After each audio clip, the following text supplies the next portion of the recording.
So be careful. Get married. I went out, found the perfect woman, 19 years old, beautiful face, a virgin. Nobody ever fucked her. And I had an ass like this. Pow! And the ladies like, blam! The titties like, pow! She was so fine. She's one of the people that's so fine, when you see them, they make you ugly. You be like, God damn, who is that motherfucker? She was fine. I cut all my girls off. I said, that's it. I'm getting married. This is it. Gonna be me and her. I was so happy. And I went out and I went shopping. And I was waiting on the line. And I saw the Inquirer magazine while I was waiting on the line. And I saw Johnny Carson on the front page. It was a picture of him like this. Then I said, what's up with Johnny? I turned to the Inside Story, and his wife was on the other page, and she was like this.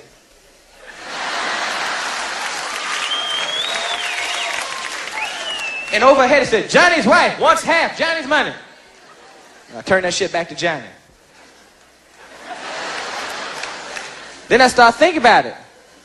Half. If you have $5 and have to give somebody $250, you'd be upset. Johnny had to have at least $300 million and have to give up $150 million? And they weren't even married but 10 years and $150 million? Give me a fucking break. What? And ladies, no, here's a woman I'm saying, right on. No, you can't, baby, that's not fair. Not no $150 million. I see a lot of you ladies sitting there going, get all the money you can. Shit, I'm glad she did get all that money. She earned it. She earned it. That you damn right. She was married to him. She deserved that money. Get the fuck out my face with that bullshit. No. Stop it.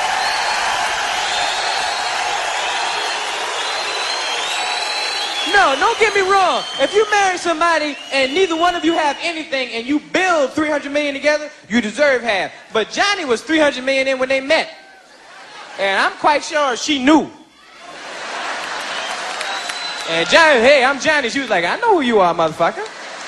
And they got married, broke up, shit didn't work out, and then he had to give $150 million of his money. And don't get me wrong, ladies, I know a lot of housewives sitting out there going, well, you can't put a price on what I do. But ladies, if you marry a man with $300 million, you ain't no regular housewife. You ain't got to clean the house no more. You get a maid. You ain't cleaning shit.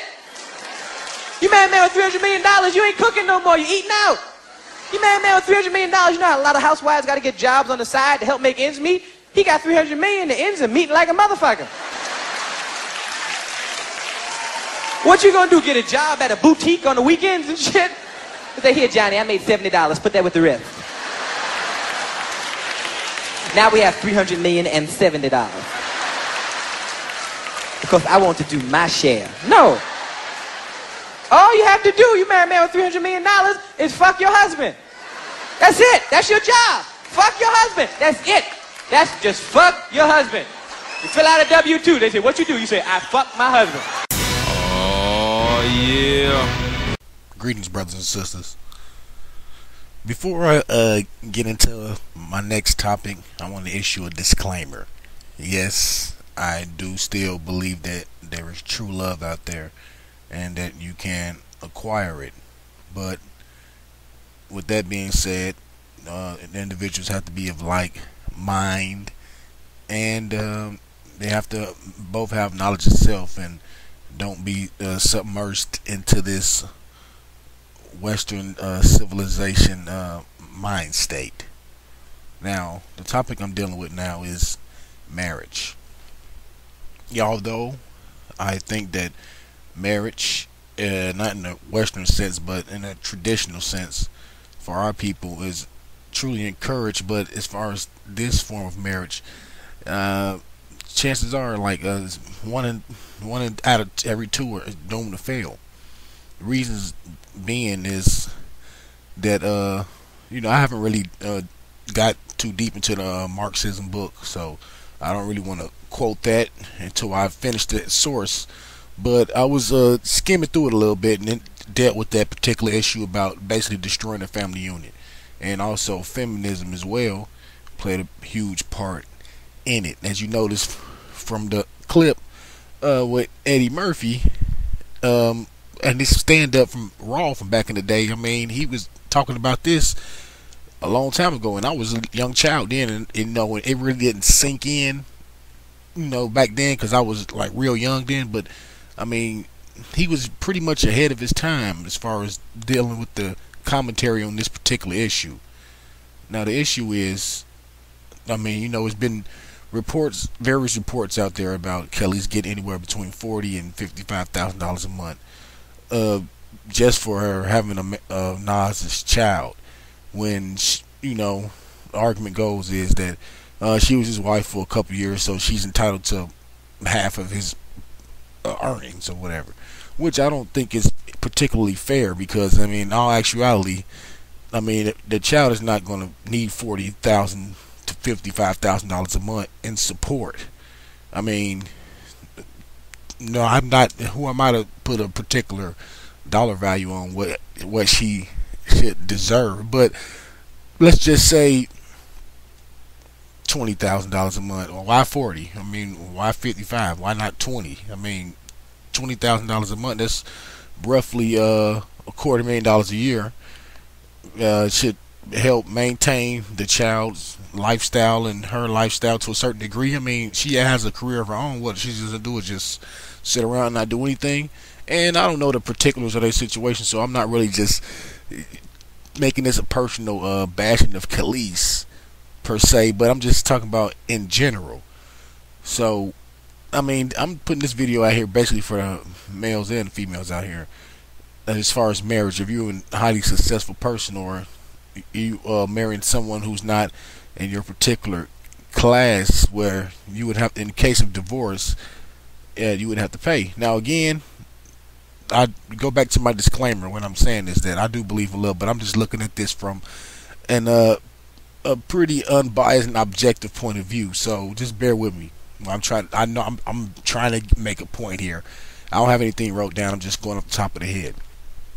But I have a couple of solutions. First of all, you have to know yourself. So if you know yourself, then you'll love yourself, and then you'll be able to live contrary to this society. You won't have to be trying to keep up with this dream and these standards that they set, because obviously it's not working for our community. Our communities were strong, now they're just pretty much in shambles, because we're following point blank, we're following a person who just we're not in their best interests at all.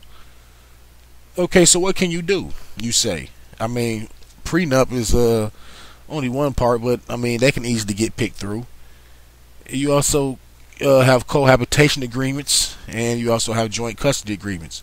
My advice would be, just for all your random listeners out there, I would sign all three before you would get married, because especially if you're in a position where you've acquired so much wealth, and then somebody can just come around and just take it, and just play lovey-dovey for a couple of years, and then come in and just start taking all your money. All you have to do is have your child, and then this is have free fall to your accounts. And again, I do believe there's true love out there, and I believe you have to be both on the same level mentally and spiritually, before you can take that step. Because you can't have one person going to the church or the mosque or the synagogue or the temple, and another person smoking weed or alcoholic or hanging out in the corner or streets, or prostituting on the side. It's destined to fail. It's not going to work. And I know those are two broad extremes, but I'm just basically trying to paint a picture for you out there. So just be careful. Just make sure that when you choose your mate, you of course you never can plan for the future. Well, you never can know what to expect in the future, I should say.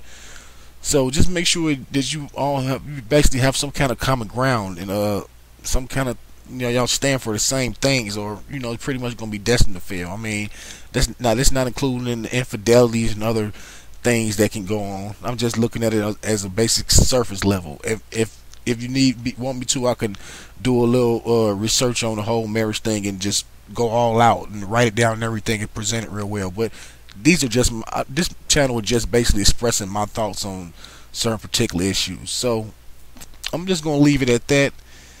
And I think this situation is getting out of hand, and it's pretty much is destroying our families and And then you gonna have detractors and naysayers out there saying, well, she deserves it. She was married to him for what, 3, 4, 5 years, however long it was, and she deserved his money that he worked 20 years to get. I mean, that don't make sense at all when she has a career herself. I mean, I can understand taking care of a child. Any man worth his salt will take care of his child.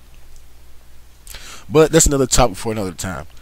Well, I just want to just put my thoughts out here about this situation here.